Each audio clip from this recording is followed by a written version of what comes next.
मुखिया जी चुनाव के मैदान में। जब नौकरी न लगे जवानी में, कूद पड़ो गांव की प्रधानी में। नमस्कार, मेरा नाम अर्जुन है। आप देख रहे हैं चौथा स्तंभ डिजिटल न्यूज। चौथा स्तंभ डिजिटल न्यूज के खास कार्यक्रम मुखिया जी चुनाव के मैदान में।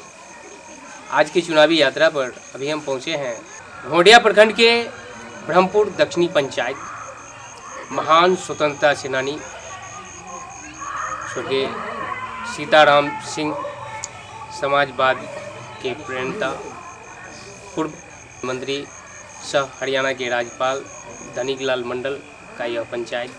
आज के हमारे खास कार्यक्रम मुखिया जी चुनाव के मैदान में, यहाँ से बतौर मुखिया प्रत्याशी चुनाव के मैदान में पहली बार युवा समाज सेवी शिव कुमार राय उर्फ भजन जी। सर, सबसे पहले आपका हमारे खास कार्यक्रम मुखिया जी चुनाव के मैदान में बहुत बहुत स्वागत है। नमस्कार, मैं शिव कुमार राय उर्फ भजन, इस ब्रह्मपुर दक्षिणी पंचायत से मुखिया प्रत्याशी, जो इस बार प्रथम बार मैं चुनाव लड़ने आया हूँ। आप सभी जनता मालिकों से आशीर्वाद लेना चाहता हूँ। शिव कुमार जी, हम आपसे जानना चाहेंगे, आप पहली बार चुनाव के मैदान में आए हैं। चुनाव के मैदान में आने का आपका उद्देश्य क्या है? सिर्फ एक आदर्श पंचायत बनाना मेरा एक ही उद्देश्य है जी। इस पंचायत को आदर्श पंचायत बनाया जाए। आप ब्रह्मपुर दक्षिणी पंचायत को किस तरीके से एक मॉडल पंचायत, आदर्श पंचायत बनाएंगे, जो प्रधानमंत्री जी का सपना है? कभी गांधी जी ग्राम स्वराज की सपना देखे थे आदर्श पंचायत की। हम उस पर आगे आपसे चर्चा करेंगे। हम सबसे पहले आपसे जानना चाहेंगे, आपके पंचायत में अभी जो 5 साल से अधिक 5 साल का एक कार्यकाल होता है जनप्रतिनिधि के लिए, लेकिन आपके पंचायत को जो निवर्तमान है, यहाँ के जनप्रतिनिधि मुखिया, उन्हें 6 माह एक्स्ट्रा मिला है। कोरोना की वजह से 6 माह का अतिरिक्त समय भी उन्हें मिला है। उनका जो 5.5 साल का कार्यकाल रहा है, वो आपकी नज़र में कैसा है? देखिए, ये जनता तय करेगी कि 6 महीना या 5 साल का क्या काम हुआ है। जनता समझ रही है, और जहाँ तक सवाल है काम करने की, तो इस दौरान सरकार की महत्वपूर्ण योजनाएं संचालित की गई पंचायत में विकास के लिए। सीएम का 7 निश्चय योजना, जिसमें सबसे महत्वपूर्ण है, महत्वाकांक्षी योजना है मुख्यमंत्री नीतीश कुमार का नल जल योजना, गली नली। नल जल योजना की क्या स्थिति है? किसी भी वार्ड में अभी तक नल जल नहीं प्रारंभ हुई है जी। बहुत ही खराब प्रदर्शन रहा है नल जल का। अगर इस बार जनता ने आपको अपना समर्थन दिया, आशीर्वाद दिया, आप निर्वाचित हुए, मुखिया बने, ये एक बड़ी जवाबदेही होगी। सरकार की जो महत्वपूर्ण यह योजना है, उसे आप कैसे धरातल पर लाएंगे? धरातल पर लाऊंगा। जी। जो भी मेंटेनेंस किया जाएगा, जैसे सरकार की योजना अब खत्म हो गई होगी, ये तो मुझे पता नहीं जी। यदि बचा होगा तो उसको मैं धरातल पे लाऊंगा। यदि वो योजना बंद भी हो गया होगा जी, तो मैं पूर्ण कोशिश करूंगा अपना तरफ से जी, कि किसी भी तरह उसको चालू करवाएं। गली नली की क्या स्थिति है? बिल्कुल बेकार। आप देख सकते हैं, आप जनता से पूछ सकते हैं जी। सभी जगह करीब 8-9 रोड ऐसे हैं जो अभी तक नहीं बना है। अभी आप चूँकि पंचायत चुनाव में मैदान में आए हैं और समाज में सक्रिय रहे हैं एज ए सामाजिक राजनीतिक कार्यकर्ता, आपकी पंचायत की सबसे बड़ी वर्तमान की जो समस्या है वो क्या है? देखिए, समस्या बहुत ऐसे हैं जी। जो मैं आपको बताऊंगा, और ये 10 सालों से जी। 10 सालों से इतना समस्या बढ़ गया है इस पंचायत का, जी। जो मतलब बहुत ही ऐसा लगता है कि आत्मा रोने लगता है कि इस पंचायत में 10 साल तक आज हमारे जो प्रतिनिधि आते हैं चुन करके, जी। जैसे रोड सड़क हुआ, आप रोड सड़क देख सकते हैं किसी भी तरह का नहीं बना है। जी। स्ट्रीट लाइट, ये सरकार की भी योजना है जी। ये जो चालू नहीं हुई है। जी। पंचायत सरकार भवन, जी। देखिए पंचायत सरकार भवन जिसमें आरटीपीएस काउंटर होता है, जी। जाति आवासीय आय, जन्म प्रमाण पत्र, मृत्यु प्रमाण पत्र, ये सभी चीज़ें बनाया जाता है, ये भी नहीं बना है। जी। इंदिरा आवास में बिचौलिया 5,000, 10,000, 20,000 रुपया तक घूस लेता है जी। और लाभों को नहीं पहुँच पाता है। अगर आपको मौका मिला तो आप इन समस्याओं का समाधान कैसे करेंगे? सबसे पहले मैं इसके लिए एक कोर कमेटी बनाऊंगा। जैसे कोई भी वार्ड सदस्य जी बन के आते हैं, नवनिर्वाचित होके आते हैं, जी तो सभी वार्ड सदस्यों का एक कमेटी गठन किया जाएगा जी और प्रत्येक सप्ताह पे, जी। सप्ताह में एक दिन हम लोग बैठ करके सभी चीज़ों का डिस्कस करेंगे, समीक्षा करेंगे जी। और समीक्षा करने के बाद उस पर कार्रवाई की जाएगी। आप युवा हैं, पंचायत चुनाव में युवाओं की महती भूमिका इस बार खास करके इस बार देखने को मिल रही है। आपकी पंचायत में बहुतायत की संख्या में युवा हैं। युवाओं के लिए क्या चीज़ की आवश्यकता है और युवाओं के लिए आपके पास किस तरह की योजना है? युवाओं के लिए सबसे पहले मैं ये खुशखबरी बताना चाहूँगा कि जी। मैं भी एक युवा हूँ जी और सभी युवा बंधुओं से जी के लिए, जैसे आप देखिए रोजगार के लिए भटक रहे हैं। आज कंपटीशन का कोई बच्चा तैयारी करता है, चाहे दरभंगा हो, पटना हो, जी दिल्ली में कोटा में जा कर के तैयारी करता है, जी लेकिन वो उसको कुछ दयनीय स्थिति खराब होने के कारण वो ठीक से तैयारी नहीं कर पाता है। हमारे गांव के, हमारे समाज के बहुत ऐसे बच्चे हैं जिस पर बहुत ही समस्या ये उत्पन्न होती है। सही से मार्गदर्शन भी नहीं हो पा रहा है, सही से गाइडलाइन नहीं मिलता है, मार्गदर्शन नहीं मिलता है, जी। आर्थिक का भी तंगी हो जाता है। जी तो सभी चीज़ों पे मेरा ध्यान रहेगा।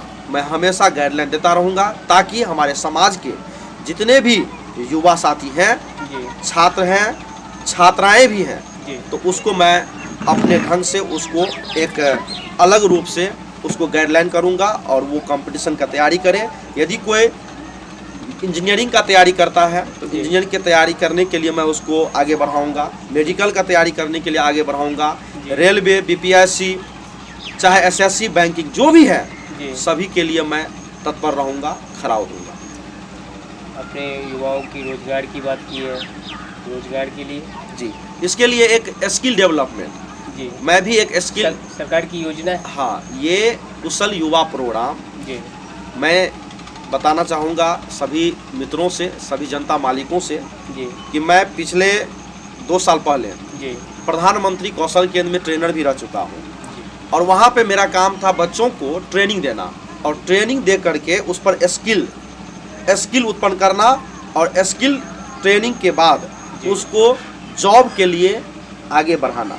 बहुत ऐसे बच्चे हैं जिसको मैंने आगे बढ़ाया है कदम और मैं खड़ा उतरूँगा, उस स्किल डेवलपमेंट को धरातल पे लाऊंगा, इस पंचायत में लाऊंगा। युवाओं का खेल से भी गहरा नाता रहा है और खेल भी युवाओं को आगे बढ़ाने के लिए एक सशक्त माध्यम है। ठीक है, खेल जी तो ऐसा चीज़ है, ये एक मनुष्य के अंदर एक एनर्जी प्रदान करता है। यदि कोई भी बच्चे, हमारे समाज के बच्चे, कोई भी युवा वर्ग, यदि आप क्रिकेट खेलना चाहते हैं, कैरम खेलना चाहते हैं, फुटबॉल खेलना चाहते हैं, तो उसका मैं एक मैदान जो स्टेडियम होता है वो मैं बहुत जल्द उसके लिए तैयार करूँगा। सरकार की भी योजना है हर पंचायत में एक खेल का मैदान हो। जी बिल्कुल, ये सरकार की ही योजना है और इस योजना को मैं धरातल पे लाऊंगा। किसी भी क्षेत्र के विकास में शिक्षा काफ़ी महत्वपूर्ण है। बिना शिक्षा के किसी भी क्षेत्र का विकास संभव नहीं है। शिक्षा को लेकर, क्योंकि आप शिक्षित हैं, शिक्षा के प्रति आपका कैसा नजरिया है? एजुकेशन, जिस घर में यदि शिक्षा न हो जी तो मेरे कहने का तात्पर्य है कि उस घर में कुछ नहीं है। जी तो मैं सभी मतदाता मालिकों से, जनता मालिकों से अपील करूंगा जी कि प्रत्येक बच्चे को अपने अपने घर में आप खुद से उसको मॉनिटरिंग करें, जी घर में शाम को पढ़ाएं, सुबह को पढ़ाएं जी। और शिक्षा के लिए अग्रसर करें। एक जनप्रतिनिधि का क्या दायित्व बनता है? इसके लिए मैं एक बाल संस्कार केंद्र खोलूंगा जी जो मैंने प्लान किया है। उसमें जो भी छोटे बच्चे हैं, 10 साल 12 साल के बच्चे हैं, जी। उसको बौद्धिक क्षमता डेवलपमेंट करने के लिए जी। एक बाल संस्कार केंद्र का वहाँ पे निर्माण करवाऊंगा, जिसमें हमारे घर के बच्चे, हमारे समाज के बच्चे जी। उसमें अपने आप को बौद्धिक क्षमता पाने के लिए संस्कारी बन सके। जी और उसके बाद जैसे नवोदय होता है, नवोदय का तैयारी करवाऊंगा जी और गांव मोहल्ले में जो भी सेंटर होता है, जैसे कोचिंग सेंटर होता है, जी मैं उस तरह का एक व्यवस्था बनाऊंगा जिसमें हमारे गांव समाज के बच्चे उधर उधर न भटके, एक दूसरे में गाली गलौज न करे और एक जगह एकत्रित होकर पढ़े, एक भाईचारा बनाकर एक सामूहिक कोचिंग सेंटर का निर्माण करवाऊंगा। ये पंचायत चुनाव अब अपने अंतिम पड़ाव की ओर बढ़ रहा है। अब तक 8 चरणों में मतदान पूरी हो गई है। हमने देखा है कि हम भी मधुबनी जिला के विभिन्न पंचायतों में जाके यहाँ देखा है, महिलाओं की भागीदारी सबसे अधिक है पंचायत चुनाव में। आधी आबादी सब पर भारी है। आपकी जो मतदाता है महिलाएं, वो सब पर भारी है। महिलाओं के लिए आपके पास किस तरह की योजना है? जी 3 मुद्दा है, वो 3 मुद्दा पे मैं महिलाओं के लिए काम करूंगा। जी पहला मुद्दा ये है कि महिलाओं की मान सम्मान और इज्जत की रक्षा करना, जी जो हमारे समाज में अभी भी कमी है। आज देखिए, हमारे घर में हमारे गांव की बहू, हमारे गांव की बेटी जी आज भी बाहर जाती है, शौचालय घर में नहीं है। प्रत्येक घर में मैं ये कोशिश करूंगा कि प्रत्येक घर में शौचालय हो, जिससे हमारे माँ बेटी बहनें बाहर न जा सके। इसके अलावा यदि किसी भी कहीं भी आप रोड पे चलते हैं तो रोड के किनारे गंदगी फैला रहता है, जी तो मैं उस जगह पे मैं चाहूँगा कि एक सार्वजनिक शौचालय का निर्माण हो और वहाँ पे एक चापाकल भी हो जाए, जिससे वातावरण दूषित प्रदूषित न हो और ये हमेशा साफ सुथरा बना रहे और महिला भी सुरक्षित रह सके। खासकर महादलित जो बस्ती हैं, अल्पसंख्यक जो मोहल्ले हैं, वहाँ के ऐसे परिवार हैं जिन्हें अपना निजी शौचालय बनाने के लिए उनके पास ज़मीन नहीं है, भूमि की कमी है। ऐसी जगहों पर सार्वजनिक शौचालय का निर्माण, बिल्कुल उस जगह पे सार्वजनिक शौचालय का निर्माण किया जाएगा। जी और यदि आप रोड पे चलते हैं ना, जी तो उस जगह पे भी बनाया जाएगा। मतलब होता है कभी कभी जो रोड के किनारे कोई राहगीर बच्चा, होते हैं। हाँ राहगीर होते हैं जो इस तरह का ये यूज करते हैं, तो जी। मैं चाहूँगा कि इस तरह का यूज ना हो, रास्ते किसी भी रास्ते पे साफ सुथरा बनाए रखें। दूसरा चीज़ है, अभी देखेंगे हमारे बिहार सरकार के द्वारा कुछ दिन पहले महिला उद्यमी योजना का नाम चला था। जी तो मैं प्रेरित करूंगा सभी माता बहनों से जी कि आप महिला उद्यमी योजना के तहत जी रोजगार पाने के लिए, आत्मनिर्भर बनने के लिए वो लोन प्रोवाइड करें। जी और जैसे आप सिलाई कटाई हो, जी आप चाहे चूड़ी लहठी का वो जो होता है उत्पादन वो करें। जी। मतलब विभिन्न तरह के जो 108 प्रकार का है जी जो महिलाओं के हित में होता है, वो आप कर सकते हैं, वो लोन प्रोवाइड करके और अपने आप को आत्मनिर्भर बन सकते हैं। उसके लिए मैं प्रेरित करूंगा और खरा उतरूंगा। महिलाओं की सुरक्षा की आपने बात की है। महिलाओं की सुरक्षा के लिए अहम मुद्दा मेरा ये है जी कि एक निगरानी कमेटी का गठन करूंगा, महिला निगरानी कमेटी का, जी जिसमें आज देखिए यदि हम कहीं गली में, किसी भी गली में, जी। चौक चौराहों पे जी सीसीटीवी कैमरा, जो यदि कि चोरी डकैती या किसी भी तरह का जी संवेदनशील जगह है, जी ये ऐसा बराबर हमारे समाज में घटना होती रहे, जी उस जगहों पे मैं सीसीटीवी कैमरा लगाने का काम करवाऊंगा, जी जो हमारे माँ बहनें उससे भी सुरक्षित रह सके। जी और कहीं भी चाहे बाहर निकले मार्केट या बस में या कहीं भी जगह, जी तो मैं एक ऐसा व्यवस्था करूंगा कि आपको यदि किसी भी तरह का कहीं भी समस्या होता है तो एक नंबर रखूंगा, वहाँ पे मेरा एक कमेटी वहाँ पे तुरंत पहुँचेगी जी और उस पर सुरक्षा के लिए जी मतलब उसको सुरक्षा कराएगी। हम आपसे जानना चाहेंगे कि आपके पंचायत में स्वास्थ्य केंद्र है या नहीं, किस स्थिति में है? स्वास्थ्य के लिए आपके पास किस तरह की योजना है? हमारे पंचायत में एक प्राथमिक स्वास्थ्य केंद्र होनी चाहिए। जी आज देखते हैं हर पंचायत में एक स्वास्थ्य केंद्र की अवधारणा है। जी तो वो हमारे पंचायत में नहीं है, था कुछ दिन पहले, जी। वो बंद पड़ चुका है, बहुत दिनों से बंद है। जी मैं उसको पुनः ओपन करवाऊंगा जी और वहाँ पर 24 घंटा एम्बुलेंस की भी फ्री में व्यवस्था करवाऊंगा, जी। ताकि आज देखिए जो हमारे घर की बेटियाँ, बहू, माता बहनें जो भी हैं, जी यदि आज किसी को डिलीवरी का पेशेंट बन जाता है, जी बच्चे जन्म देने के लिए मतलब ये स्थिति बनता है, जी तो घर से निकलने के लिए जी यदि हॉस्पिटल पहुंचेगी तो किसी से मदद मांगता है कि मुझे पहुंचा दो, मोटरसाइकिल पर भी या ऑटो से भी या 4 व्हीलर से भी उस समय पे नहीं पहुंच पाता है।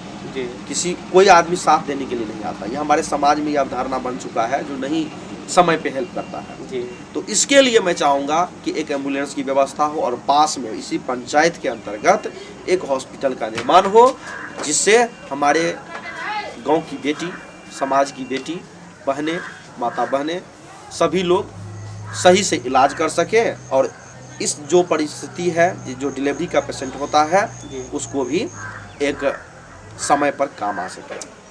शिव कुमार जी, भले ही आपका पंचायत विकास के मामले में बहुत पीछे हो, बावजूद हम आपसे विकास की बात नहीं करेंगे। विकास एक सतत प्रक्रिया है, सरकार की योजना में शामिल है। विकास होना है, विकास हुआ भी है, विकास हो भी है। अब बात आती है एक मॉडल पंचायत की, आदर्श पंचायत की। आप पहले ही बता चुके हैं कि इस पंचायत को एक मॉडल पंचायत, आदर्श पंचायत बनाने के लिए आप चुनाव के मैदान में आए हैं।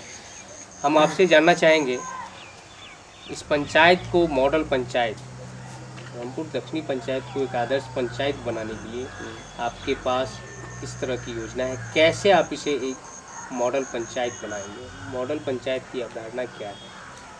मॉडल पंचायत की अवधारणा ये है जी, जो आज देखिए, यदि हमारे समाज में, हमारे पंचायत के अंतर्गत जी, एक स्वास्थ्य पर हॉस्पिटल का निर्माण हो जाए, जी, दूसरा शिक्षा पर जी, एक बाल संस्कार केंद्र खुल जाए, जी, और स्कूल में जो पढ़ाई होती है जी, उसको सभी शिक्षकगण को ये कहा जाए कि आप उस पर अच्छे ढंग से पढ़ाएं, जी, जो हमारे गांव समाज के बच्चे जी, एक आगे बढ़ सके शिक्षा के जगत पे। जी, और हम सभी अभिभावक से भी विनती करेंगे कि आप उस पे मॉनिटरिंग करें, उस बच्चों को मॉनिटरिंग करें कि मेरे बच्चे स्कूल जाते हैं या नहीं जाते हैं, मेरे बच्चे पढ़ाई करते हैं ठीक से कि नहीं करते हैं। जी, ये शिक्षा पे हो गया। तीसरा मुद्दा, जैसे गांव में जितने भी रोड, पीसीसी, ढलाई, ये सब है, सारा चीज़ जहाँ पे सड़कें नहीं बनी है उस सड़क को बनवाना, जी, ये मेरा काम रहेगा। जी। नल जल जमाव एक गंभीर समस्या है। हाँ, जल जमाव ये गंभीर समस्या है। जी, तो इसके लिए एक पुल जो होता है, पुलिया का, जिससे पानी का निकासी हो सके। जी, पुलिया बनाने के बाद उस पर ढलाई का ये पीसीसी जो होता है वो बनवाएंगे, जी, जिससे सभी जगह पानी निकासी हो सके, कहीं भी पानी का जमाव न हो। जी, आप अगला ये है, जैसे प्रत्येक पोल पर, जैसे बिजली का खंभा है, जी, प्रत्येक बिजली खंभों पे यदि हम लाइटिंग की व्यवस्था कर लगा देते हैं, हैलोजन जो स्ट्रीट लाइट की योजना है सरकार की, जी, वो लगा देते हैं, तो उससे भी मॉडल पंचायत बनेगा।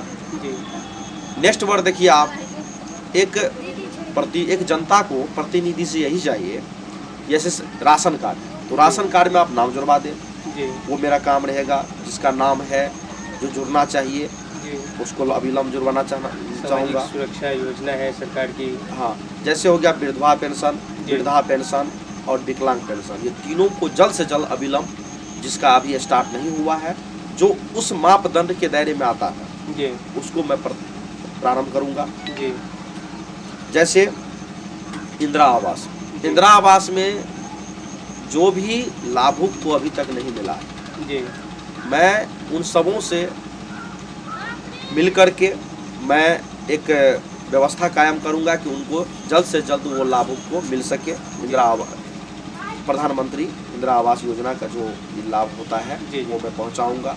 2022 साथ ही 2022 तक प्रधानमंत्री जी कह रहे हैं कि हर गरीब को अपना पक्का मकान हो। बिल्कुल, वो प्रधानमंत्री जी बताए थे, जी। सूचना भी दे रहे हैं बार बार, जी। उसको धरातल पर हम लाएंगे। जी, अब देखिए, जैसे इंदिरा आवास के साथ साथ जो भी लाभुक को एक ये होता है कि मतलब हमको बिचौलिया कुछ रुपया ले लेता है, जी, 5,000, 2,000, 3,000, 10,000 जो भी होता है, जी, तो उस पे हम कार्रवाई करेंगे। उस पे किसी भी तरह का अवैध वसूली नहीं होगा, जी, सही तरह जनता को पैसा पहुंच सके, जो भी उसका फंड है। पंचायत में भ्रष्टाचार काफ़ी अहम मुद्दा है। अभी बता रहे थे कि भ्रष्टाचार हुआ है, आवास योजना हो या जो भी योजना हो। तो भ्रष्टाचार को रोकने के लिए आपके पास किस तरह की योजना है? आप कैसे भ्रष्टाचार को रोकेंगे अपने पंचायत में? भ्रष्टाचार, देखिए, भ्रष्टाचार जो है ना, यदि मेरे अंदर जी आज मैं यदि मुखिया बन के आता हूँ जी तो भ्रष्टाचार मिटने के लिए क्यों उपाय है? मेरा जो भी कार्यकर्ता रहेगा, मेरा जो भी कमेटी का सदस्य रहेगा, चाहे वार्ड सदस्य क्यों न हो, चाहे मेरा ये कमेटी का मेंबर क्यों न हो, जी यदि वो जो किसी भी जनता से अवैध वसूली करता है जी किसी भी माध्यम से, चाहे आप एक जाति आवासी बनाने जाते हैं तो इनसे भी 10 रुपया, 20 रुपया, 50 रुपया ठगना, जी जैसे इंदिरा आवास में ले लेना, राशन कार्ड बनाने के लिए ये ले लेना, जी मतलब किसी भी गतिविधि में जो पैसा लेता है जी उस भ्रष्टाचार को मिटाएंगे। और ये हम अपने कार्यकर्ताओं को, अपने कमेटी के सदस्यों को और वार्ड सदस्यों को ये चेतावनी दूंगा कि ऐसा नहीं करें, नहीं तो उस पर हम कार्रवाई करेंगे। भ्रष्टाचार मिटाने के लिए एक और बात, जी जो जैसे आप देखिए डिजिटलाइजेशन, ये सारी दुनिया अभी डिजिटलाइजेशन हो चुका है, जी पंचायत में भी, गांव में भी, हर एक जगह, जी चाहे राज्य में, देश में, सभी जगह। जी प्रधानमंत्री जी भी बोल रहे हैं जो स्मार्ट सिटी बनाएंगे। जी तो मेरा मानना यही है, स्मार्ट सिटी पहले गांव को बनाया जाए, जी उसके बाद पंचायत को बनाया जाए, जी उसके बाद सिटी को बनाया जाए। जी सिंपल सी ये उदाहरण है, तभी अपने आप को डिजिटलाइजेशन के जरिए होगा ये सारा काम और भ्रष्टाचार मिट जाएगा। तो ये भी एक एग्जाम्पल है भ्रष्टाचार मिटाने के लिए, और इसी के जरिए हम लोग करेंगे भ्रष्टाचार मिटाने का काम। हमारे साथ बातचीत के लिए, खासकर हमारे जो खास कार्यक्रम है मुखिया जी चुनाव के मैदान में, आपका बहुत बहुत धन्यवाद। हम आपसे अंत में जानना चाहेंगे कि आप अपनी जनता को हमारे माध्यम से किस तरह का आश्वासन देना चाहते हैं? हम सभी बड़े बुजुर्गों, माता बहनों, मेरे मित्रों, मेरे साथियों और सभी छात्र छात्राओं से यही अपील करना चाहूँगा कि मुझे एक बार मौका दें, ताकि हम आपके साथ खड़ा उतरूं और इस पंचायत का चौमुखी विकास कर सकूं। आपने इस पंचायत को 10 साल 15 साल से करीबी से देखा, आपको ये पता चल गया होगा क्या काम हुआ है, नहीं हुआ है, आप सभी लोग जानते हैं। तो मैं उसी काम के लिए, उसी काम को आगे बढ़ाने के लिए और इस पंचायत को आदर्श पंचायत बनाने के लिए आपके सेवा में आया हूँ। मुझे एक बार मौका दें। आपने सभी को मौका दिया, अपने विश्वास पर, सभी के विश्वासों पर आपने जनता को, ये प्रतिनिधि को आपने मत दिया। 10 साल 15 साल से आपने करीबी से देखा, पहचाना। अब एक बार सिर्फ मुझे आप दिल से आशीर्वाद दें और दिल से मुझे एक बार आशीर्वाद दे करके विकास करने के लिए, सेवा करने के लिए मौका दें। मैं राजनीति नहीं करूंगा, मैं कूटनीति नहीं करूंगा, मैं सिर्फ विकास करूंगा। यही मेरी सोच है और इसी सोच के साथ मैं खड़ा उतरूंगा।